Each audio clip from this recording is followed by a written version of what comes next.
Hello दोस्तों, आज हम बोर्ड परीक्षा के लिए एक नया टॉपिक लेकर के आए हैं। Figures of speech. Figures of speech को हिंदी में अलंकार कहते हैं।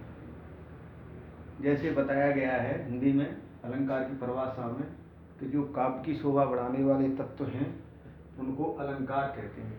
ठीक इसी प्रकार जो इंग्लिश लिटरेचर में बात को अधिक प्रभावशाली ढंग से प्रस्तुत करने के लिए फिगर्स ऑफ स्पीच का प्रयोग किया जाता है।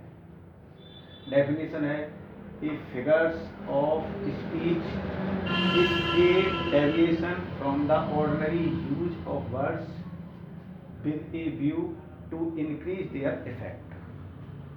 ए फिगर्स ऑफ स्पीच, एक अलंकार इज ए डेविएशन, एक झुकाव होता है फ्रॉम माने से द ऑर्डिनरी साधारण यूज प्रयोग ऑफ वर्ड्स शब्दों का विद ए व्यू दृष्टि में टू इंक्रीज बढ़ाने के लिए देयर उनका इफेक्ट माने प्रभाव।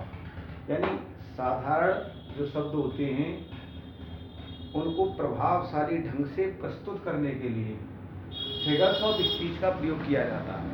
जैसे मान लीजिए एग्जाम्पल के तौर पर he fought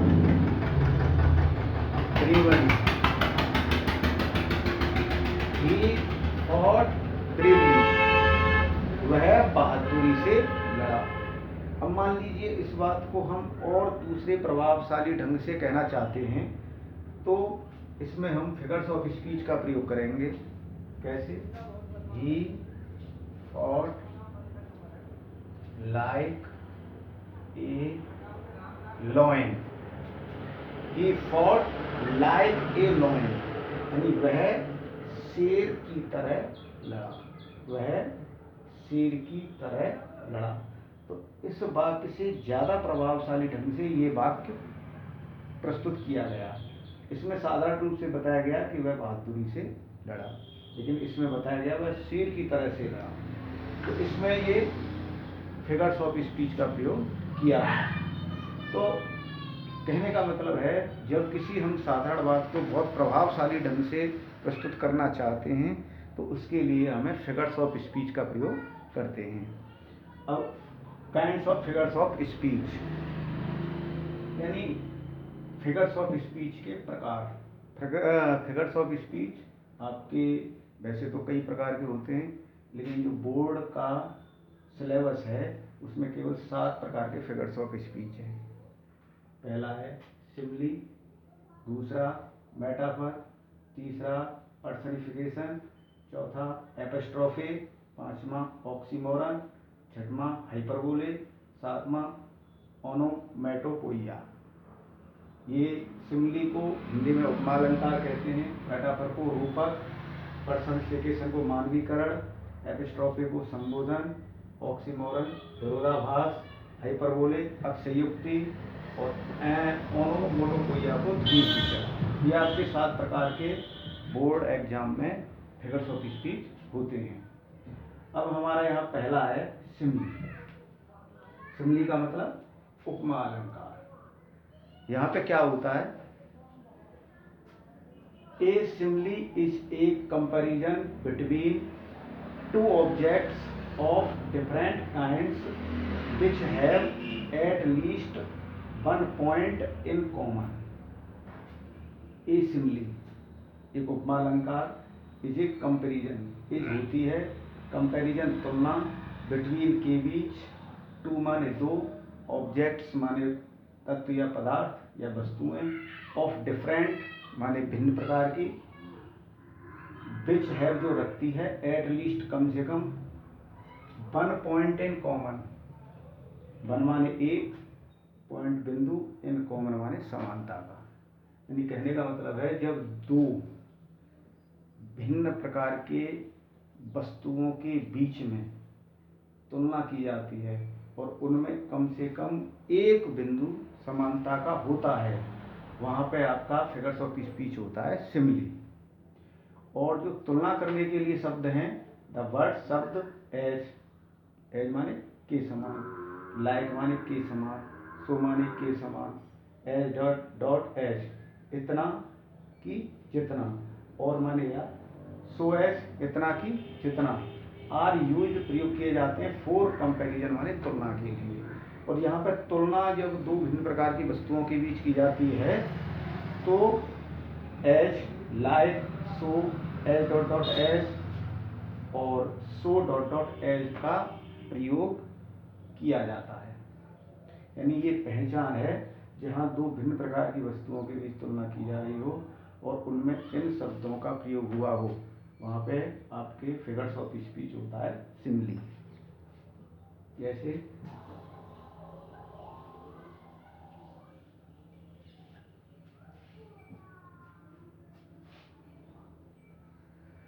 she is as fresh as dew. She is as fresh as dew, वह इतनी ताजगीपूर्ण है जितनी ओस, ड्यू माने ओस, यानी वह इतनी ताजगीपूर्ण है जितनी की ओस होती है, वह ओस के समान ताजगीपूर्ण है। यहाँ पे ध्यान देने वाली बात है कि जब दो भिन्न प्रकार के ऑब्जेक्ट्स के बीच तुलना की जाती है तो उनमें एक सजीव और दूसरा निर्जीव, यानी एक living things,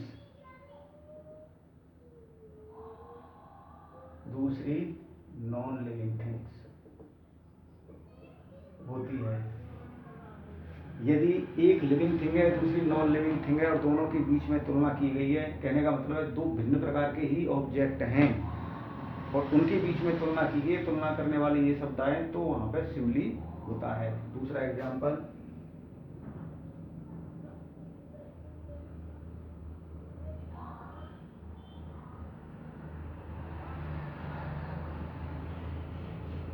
I wondered lonely as a cloud, मैं घूमता था अकेला के समान एक क्लाउड माने बादल, मैं बादल के समान अकेला घूमता रहता था। ये लिविंग थिंग है, ये नॉन लिविंग थिंग है और इनके बीच में तुलना की गई है, इसलिए यहाँ पर कौन सा फिगर्स ऑफ स्पीच है, सिमिली। मान लीजिए कि अगर तुलना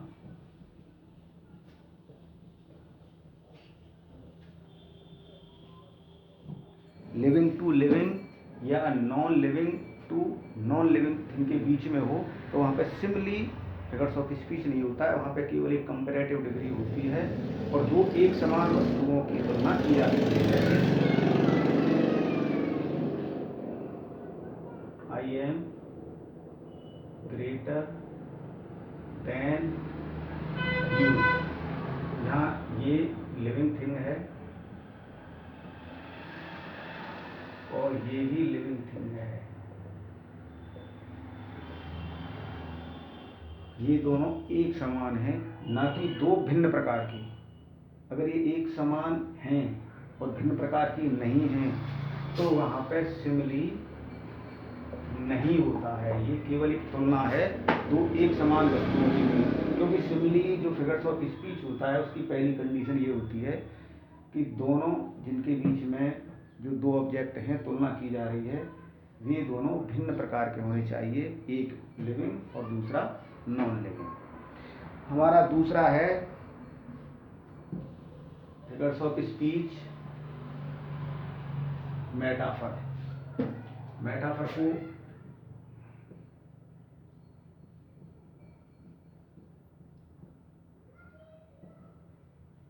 को हिंदी में कहते हैं रूपक अलंकार। रूपक अलंकार आपने देखा होगा हिंदी में कि यहाँ पर भी दो ऑब्जेक्ट्स के बीच में तुलना की जाती है, लेकिन तुलना करने वाले शब्द नहीं बताए जाते हैं। जैसे चरण कमल बंदो हर राई, यानी कमल जैसे चरण, कमल जैसे चरण, लेकिन जैसे जो शब्द है वो छुपा हुआ है चरण कमल, तुलना करने वाला कोई शब्द नहीं आया तो यहाँ पे रूपक अलंकार है। इंग्लिश में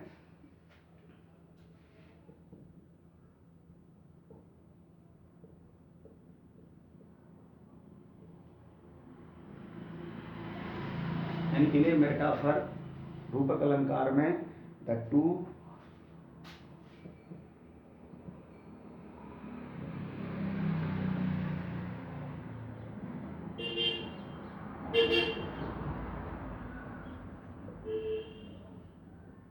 माने दो थिंग्स वस्तुएं कंपेयर्ड जिनकी तुलना की गई है आर ट्रीटेड यानी इस प्रकार बताई जाती हैं as one and the birds of comparison are not used. जो एंड द बर्ड्स माने शब्द ऑफ कंपैरिजन तुलना के आर नॉट यूज, इनका प्रयोग नहीं किया जाता है। कौन कौन से तुलना वाले शब्द हैं जो आपको पहले फिगर्स ऑफ स्पीच जो सिमिली पढ़ाया था उसमें बताए थे, as, like, so, as dot dot as, so dot dot as, इनका प्रयोग इसमें नहीं किया जाता है। फिर दोबारा से है इन ए मेटाफर, रूपक अलंकार में द टू दो थिंग्स वस्तुएं कंपेयर्ड जिनकी तुलना की गई हो आर ट्रीटेड बताई जाती हैं एज वन, एक की समान, यानी दोनों वस्तुएं एक ही हैं, इस प्रकार इसमें बताया जाता है। और जो कंपैरिजन वाले वर्ड हैं उनका प्रयोग नहीं किया जाता है। जैसे example,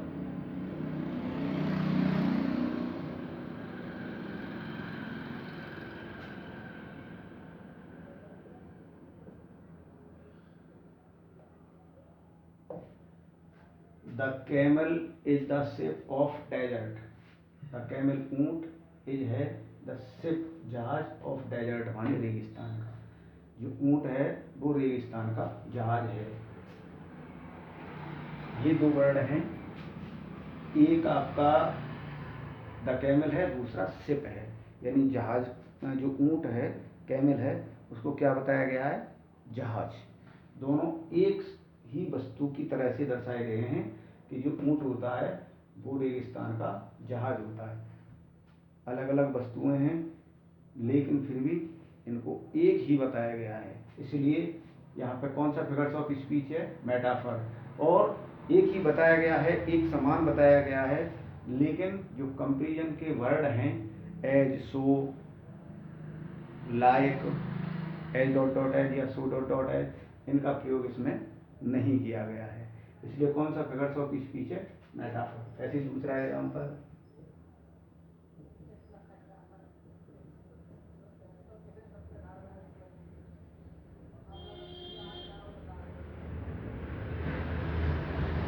Kalidas is the Shakespeare of India, यानी कालिदास के बीच में और शेक्सपियर के बीच में तुलना है कि वे दोनों एक समान हैं, लेकिन यहाँ पर जो कंपैरिजन के वर्ड हैं उनका प्रयोग न करके दोनों को एक ही बता दिया गया है कि जो कालिदास हैं वो भारत के शेक्सपियर हैं। ये नहीं बताया गया है कि Kalidas is like the Shakespeare of India. अगर इसमें हम ये प्रयोग करेंगे Kalidas is like Shakespeare of India, तो ये यहाँ पे सिमिली जो है उपमा अलंकार वो हो जाएगा इसमें, लेकिन यहाँ पे तुलना करने वाला शब्द नहीं है, दोनों को एक जैसे रूप में दिखाया गया है, एक ही दिखाया गया है यहाँ पे, तो ये है आपका मेटाफर। तीसरा है आपका ये पर्सनिफिकेशन। पर्सनिफिकेशन क्या होता है, इसमें जो निर्जीव वस्तुएं होती हैं या जो आपके एब्स्ट्रैक्ट आइडियाज होते हैं उनको सजीव की तरह से प्रयोग किया जाता है।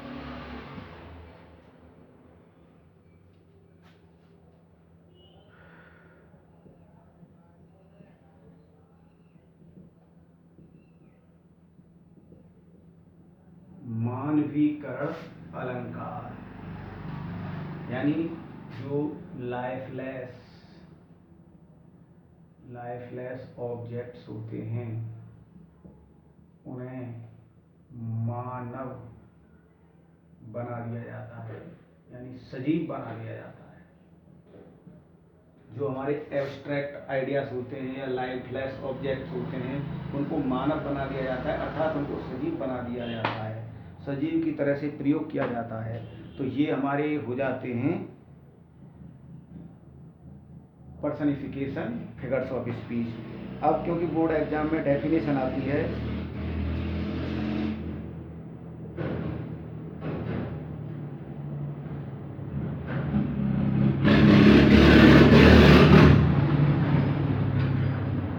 लाइफलेस ऑब्जेक्ट्स एंड एब्स्ट्रैक्ट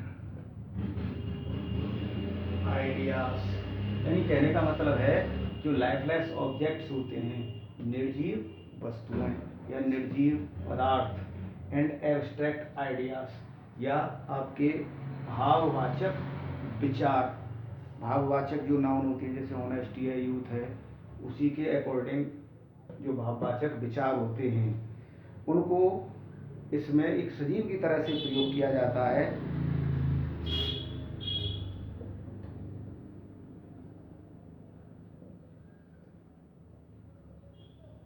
यानी आर थॉट ऑफ, सोचे जाते हैं, माने जाते हैं या बताए जाते हैं, एज वन, एक ऐसे रूप में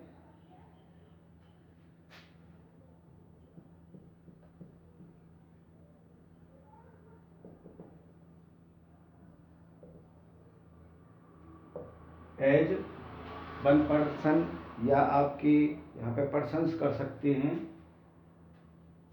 जैसे यहाँ पे अगर वन ना लगाएं तो यहाँ पे पर्सन्स कर सकते हैं, हैविंग लाइफ, यानी जो निर्जीव आपके ऑब्जेक्ट्स होते हैं या एब्स्ट्रैक्ट आइडियाज होते हैं, आर थॉट माने जाते हैं, ऑफ एज पर्सन्स, ऐसे व्यक्तियों के रूप में, या एज वन पर्सन, ऐसे व्यक्ति के रूप में, विच हैव लाइफ, यानी जो जीवन रखता है, या हैविंग लाइफ माने जीवन रखने वाली हो। इन पर्सनिफिकेशन मानवीकरण अलंकार में निर्जीव वस्तुएं या एब्स्ट्रैक्ट विचार ऐसे माने जाते हैं जिनमें स्वयं का जीवन हो और वे सजीव की तरह से व्यवहार करते हैं। जैसे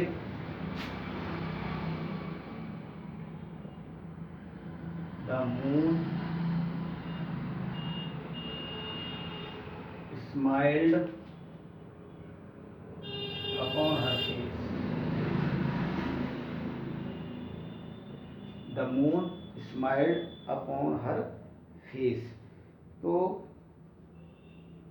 जो मून होता है, चंद्रमा, ये नॉन लिविंग है, ये सजीव नहीं है, लेकिन फिर भी चंद्रमा उसके चेहरे पर मुस्कुराया। चंद्रमा ने चांदनी डाली, निर्जीव चीज है, तो कवि जो है या लेखक है उसने ये चंद्रमा को इस तरह से प्रयोग किया गया है जैसे कि वो सजीव हो, कि चंद्रमा उसके चेहरे पर मुस्कुराया, जबकि ये नॉन लिविंग थिंग है और इसको किस प्रकार प्रयोग किया गया है, सजीव की तरह से। तो ये आपका फिगर्स ऑफ स्पीच है।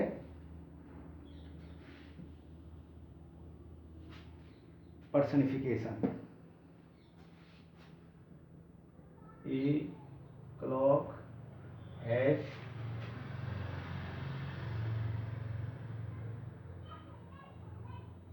थ्री हैंड्स,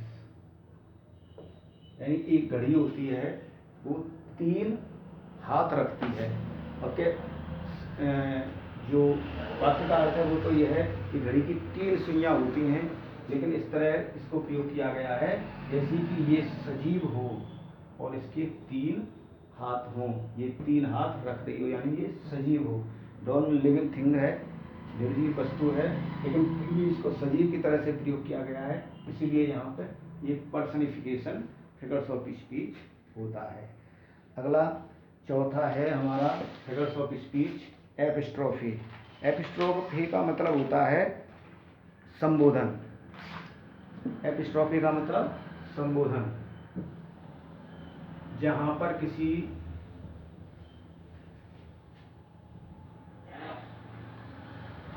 निर्जीव वस्तु या आपके एब्स्ट्रैक्ट आइडिया को संबोधित किया गया हो वहां पे आपकी एपिस्ट्रॉफी होता है। एपिस्ट्रॉफी का मतलब संबोधन। एपिस्ट्रॉफी तो जो एपिस्ट्रॉफी होता है वो संबोधन होता है सीधा किसी जो लाइफलेस थिंग्स होती है या आपकी कोई डेड पर्सन्स होता है या आपके एब्सेंट और जो पर्सनिफाइड ऑब्जेक्ट या आइडियाज होते हैं उनको सीधा संबोधित किया जाता है। यानी किसी निर्जीव वस्तु को, मृत वस्तु को या मानवीकरण किए हुए अर्थात किसी निर्जीव पदार्थ को सजीव बना दिया जाता है और तब उसको संबोधित किया जाता है। उसमें एपिस्ट्रॉफी फिगर्स ऑफ स्पीच होता है।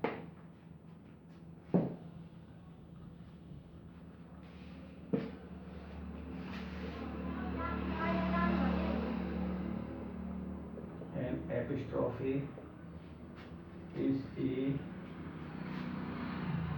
direct address to the dead, to the absent,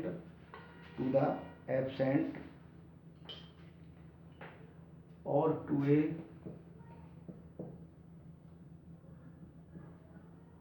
personified objects or ideas। तो ये डेफिनेशन होती है। एन एपिस्ट्रॉफी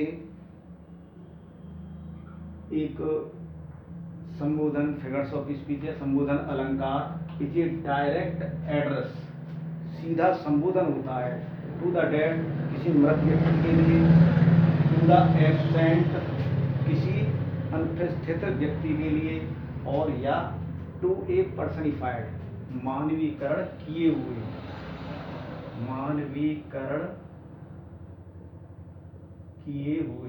इसका मतलब क्या है? निर्जीव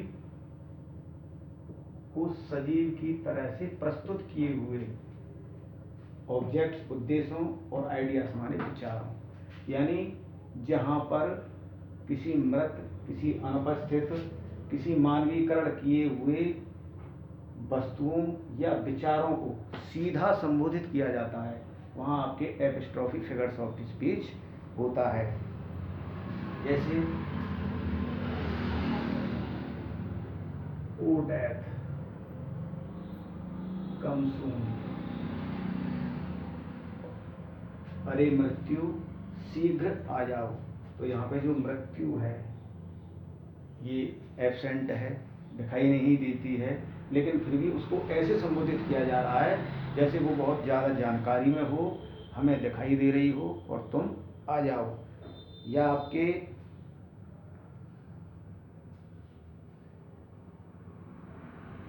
ओ liberty, why are you so dear, अरे स्वतंत्रता आप इतनी प्यारी क्यों हो। स्वतंत्रता तुम इतनी प्यारी क्यों हो। तो स्वतंत्रता दिखाई नहीं देती है, स्वतंत्रता केवल एक महसूस की जाती है। और ये जो पर्सनिफाइड ऑब्जेक्ट होती है ये, और इसको सजीव की तरह से प्रस्तुत किया गया है यहाँ पे, और इसको फिर संबोधित किया गया है। तो यहाँ पर जो हमारा फिगर्स ऑफ स्पीच होगा वो एपिस्ट्रॉफी होगा। ध्यान रखना, किसी मृत, अनुपस्थित या किसी मानवीकरण किए हुए उद्देश्यों या विचारों को यहाँ पे सीधा संबोधित किया जाता है इस प्रकार। तो वहाँ पे फिगर्स ऑफ स्पीच होता है आपका एपिस्ट्रॉफी। अगला है ऑक्सीमोरन। ऑक्सीमोरन का मतलब विरोधाभास। जहाँ एक ही वाक्य में एक ही व्यक्ति या वस्तु के दो एक दूसरे के विरोधाभासी गुणों का वर्णन किया जाता है वहां पे आपके ऑक्सीमोरन होता है। ऑक्सीमोरन का मतलब विरोधाभासी, यानी एक ही व्यक्ति के दो भिन्न गुणों का एक साथ वर्णन किया जाता है, एक साथ बताया जाता है, तो वहाँ पे आपके ये ऑक्सीमोरन होता है। जैसे वह बहुत सुंदर बदसूरत है, वह बहुत सुंदर बदसूरत है, वह बड़ा कायर योद्धा है। तो यहाँ पे कायर भी बताया है और योद्धा भी बताया गया है। तो यहाँ पे ये कौन सा फिगर्स ऑफ स्पीच हुआ? ऑक्सीमोरन। और डेफिनेशन के तौर पर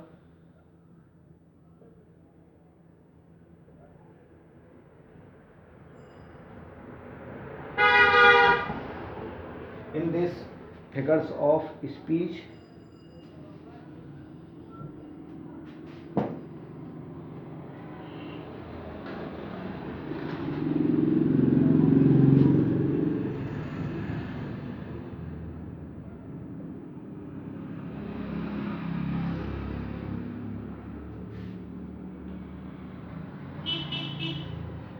in this figures of speech, इस अलंकार में द टू अपोजिट क्वालिटीज, दो विरोधाभासी गुण आर एडेड बताए जाते हैं एक ही वस्तु के लिए। In this figures of speech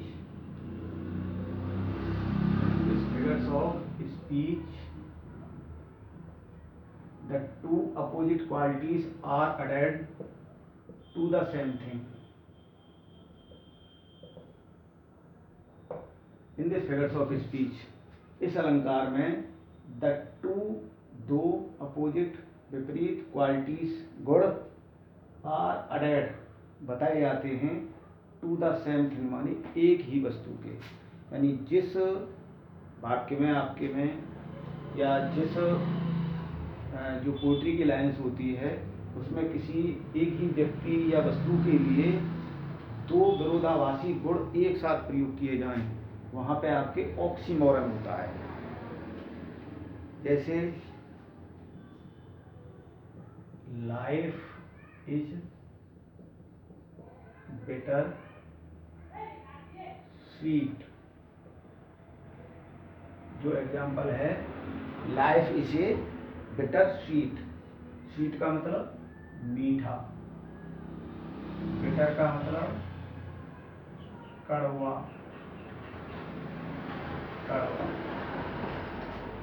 life एक ही है, जीवन एक ही चीज का वर्णन है, इज माने है। अब इसके जीवन के दो गुण बताए गए हैं। जीवन होता है बिटर स्वीट, यानी कड़वा और मीठा। जीवन कड़वाहट से भरा मधुर होता है। तो एक ही व्यक्ति, एक ही वस्तु के, एक ही ऑब्जेक्ट के, एक ही थिंग के यहाँ पर दो विपरीत गुण एक साथ आए हैं, तो यहाँ पर ऑक्सीमोरन फिगर्स ऑफ स्पीच होता है। दूसरा एग्जाम्पल है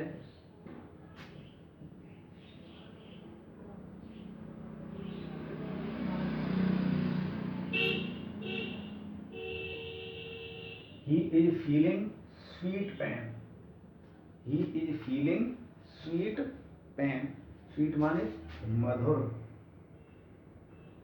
या मीठा, और पेन माने दर्द, और केवल एक के लिए दो शब्द आए हैं कि उसे महसूस हो रहा है मीठा दर्द, उसे मीठा दर्द महसूस हो रहा है। तो दर्द कैसा है? मीठा। ये एक दूसरे के विपरीत वाले शब्द हैं। कौन सा फिगर्स ऑफ स्पीच है? ऑक्सीमोरन। अगला है हमारा हाइपरबोले। हाइपरबोले का मतलब अतिशयोक्ति अलंकार। रामायण की एक चौपाई है, हनुमान की पूंछ में लगन न पाई आग, लंका सारी जल गए निशाचर आग। यानी जब तक हनुमान जी की पूंछ में आग नहीं लगी तब तक तो पूरी लंका जल गई और सभी राक्षस डरकर भाग गए। तो ऐसा नहीं होता है। कहने का मतलब है जो हाइपरबोले होता है, अतिशयोक्ति अलंकार इसको हिंदी में कहते हैं, इसका मतलब है किसी बात को बहुत ज़्यादा बढ़ा चढ़ा के प्रस्तुत कर देना, और इतनी बढ़ा चढ़ा के प्रस्तुत कर देना कि उसकी कोई तुकबंदी नहीं होती है, उसकी पूर्ति की संभावना नहीं होती है, वह हाइपरबोले होता है। जैसे युद्ध में खून की नदियां बहने लगी, क्या ऐसा संभव है? चाहे कितना भी भयंकर युद्ध हो, कैसा भी हो, लेकिन कभी खून की नदियां युद्ध में नहीं बह सकती। तो यहाँ पे बात को इतना बड़ा चढ़ा करके पेश किया गया है कि उसकी पूर्ति की संभावना नहीं है। तो ये होता है आपका figures of speech, hyperbole.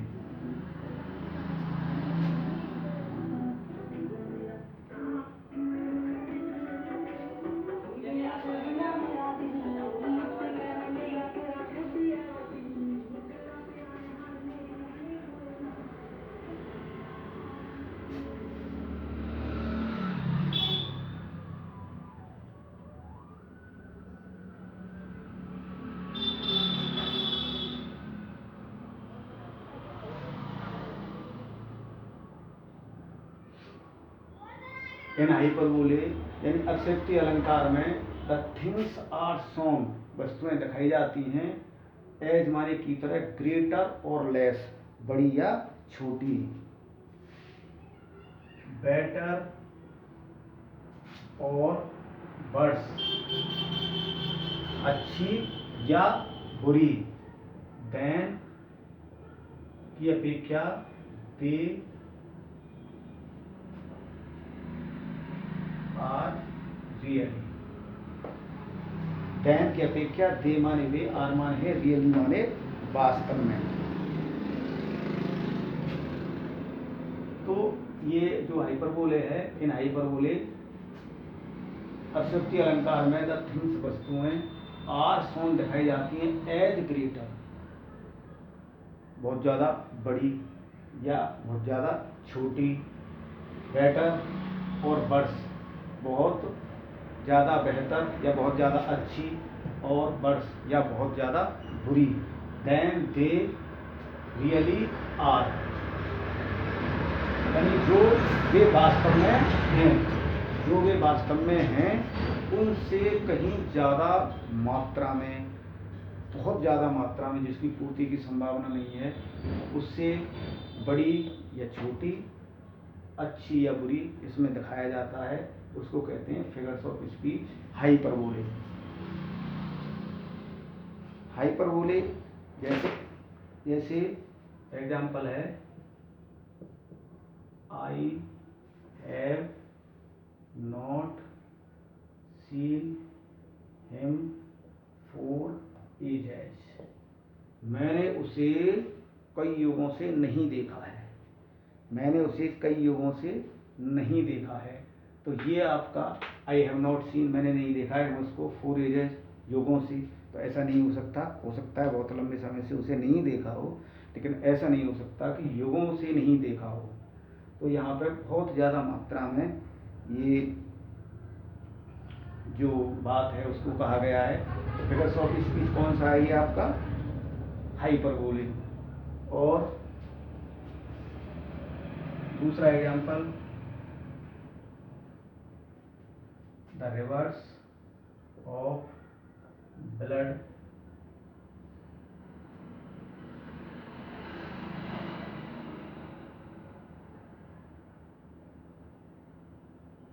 the rivers of blood began to run in the battle, यानी जो रक्त की नदियां हैं वो युद्ध में बहने लगी, जो रक्त की नदियां हैं वो युद्ध में बहने लगी। तो इसमें ये जो बात है इसको इतना बढ़ा चढ़ा करके पेश किया गया है कि ऐसा कभी नहीं हो सकता कि एक युद्ध कितना भी भयंकर हो लेकिन उसमें जो रक्त की नदियां हैं वो बहने लगे। और जब इसको इतना बढ़ा चढ़ा करके पेश किया गया है जिसकी पूर्ति की संभावना नहीं है, तो ये फिगर्स ऑफ स्पीच हुआ, हाइपरबोले। हमारा अगला है ओनोमेटोपोइया, और इसका अर्थ होता है ध्वनि सूचक। जैसा एक फिगर्स ऑफ स्पीच है, कोई वाक्य है, पोएट्री की लाइन है और उसमें जो कोई ध्वनि सूचक वर्ड आया है उसे देख करके अगर उस वाक्य के अर्थ को, उस वाक्य की मीनिंग को, उस वाक्य के भाव को अगर हम जान जाएं तो वो होता है आपका ध्वनि सूचक अलंकार, यानी ओनोमैटोपोइया।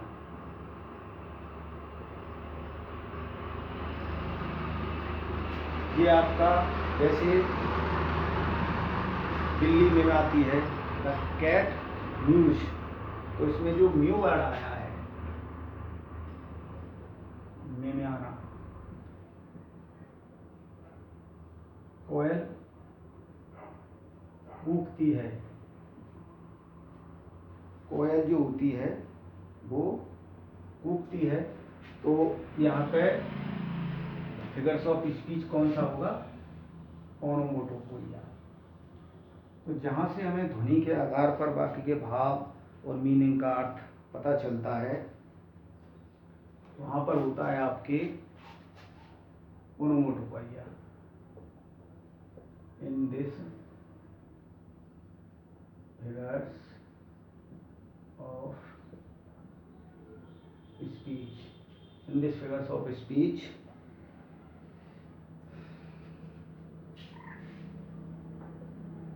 the sound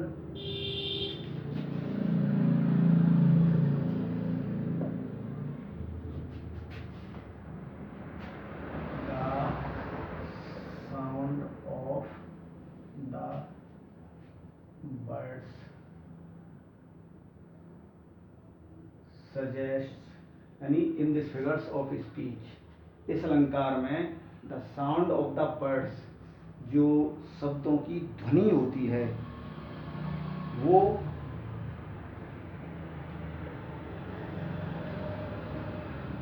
सेंस और मीनिंग बताती है।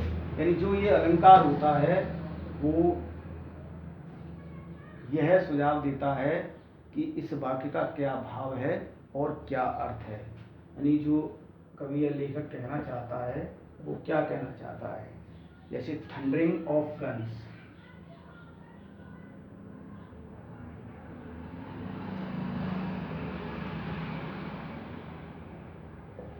थंडरिंग ऑफ गन्स, बंदूकों के तड़तड़ाहट की आवाज, यानी बंदूकों की जो आवाज होती है वो थंडरिंग होती है, बंदूकों की जो आवाज है वो थंडरिंग होती है।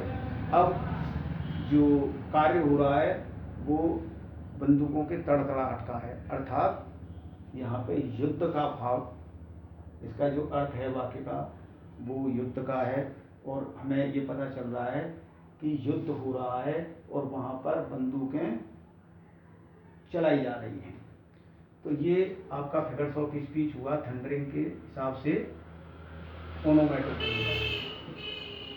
दूसरी बात यहाँ पर ये है कि जो समझ, इससे हमें ये पता चलता है कि किस जानवर की क्या बोली है। जैसे can you here the buzzing of the bees. आप समझ रहे हैं इस बात को कि जो बीज घरेलू मक्खियाँ होती हैं उनकी जो आवाज़ होती है उसको क्या कहते हैं, भिन्न भिनाहट, ये होता है बजिंग। इंग्लिश में उसको क्या कहते हैं, बजिंग। क्या आप मक्खियों की भिनभिनाहट को सुन सकते हो? तो इसका मतलब है जो वाक्य है कि जो मक्खियाँ होती हैं वो बजिंग करती हैं, अर्थात भिनभिनाती हैं, यानी बहुत कम मात्रा में आवाज़ करती हैं। तो ये जो ओनोमैटोपोइया होता है इससे केवल हमें ध्वनि के आधार पर वाक्य के भाव और वाक्य के अर्थ का पता चलता है। और यूपी बोर्ड में आपके ये 30% का कोर्स कम है इस साल, तो यहाँ पर ये 4 नंबर के फिगर्स ऑफ स्पीच आते हैं। पहले 3 नंबर के आते थे, लेकिन 30% का जब कोर्स कम हुआ है तो अब की बार इसको 4 नंबर का कर दिया गया है।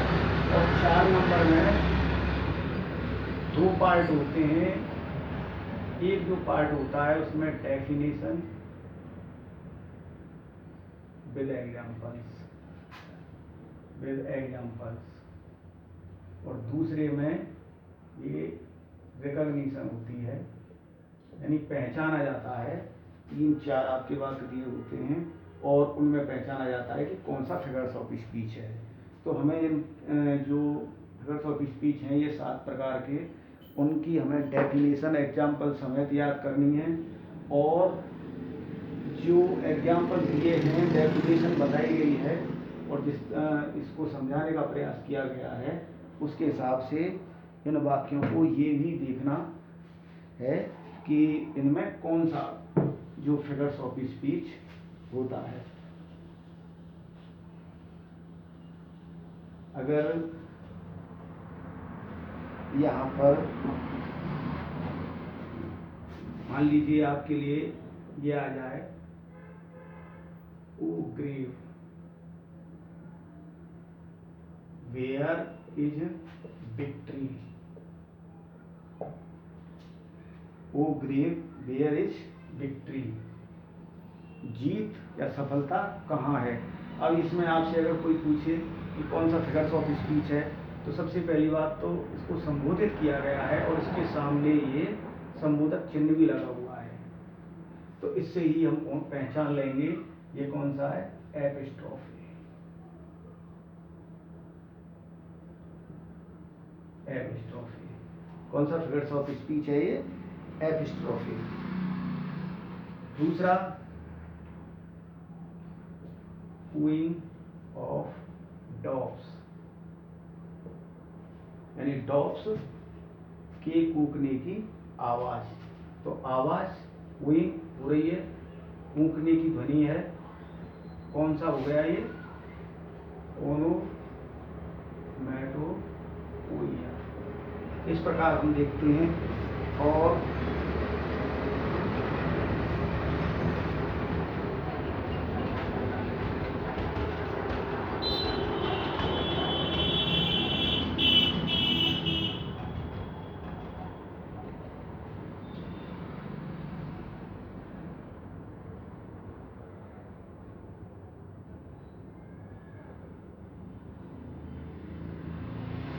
She is as brave as Himalaya, वह हिमालय की तरह से बहादुर है।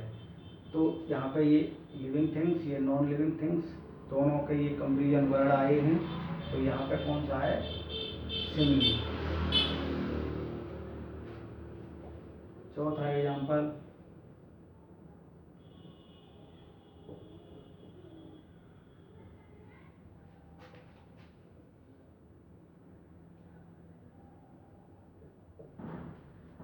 Anxiety sits upon her head, जो चिंता है वो इसके सिर पर बैठी है। तो जो चिंता है वो उसके सिर पर बैठी है। तो चिंता को किस प्रकार दिखाया गया है, जैसे ये सजीव हो, जबकि है क्या ये, निर्जीव। जब निर्जीव चीज को सजीव की तरह से दिखाया जाता है उस समय होता है आपके पर्सनिफिकेशन, फिगर्स ऑफ स्पीच। इस प्रकार आपके 3-4 वाक्य उसमें आते हैं और डेफिनेशन और एग्जाम्पल के तौर पर हम ये देखते हैं कि इसमें कौन सा फिगर्स ऑफ स्पीच है।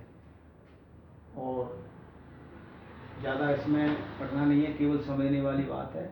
डेफिनेशन को भी याद करें, एग्जाम्पल समेत याद करें, और जो 4 नंबर आते हैं वो आपके बहुत इम्पोर्टेंट होते हैं। और इसी के साथ आज का ये वीडियो समाप्त होता है। धन्यवाद।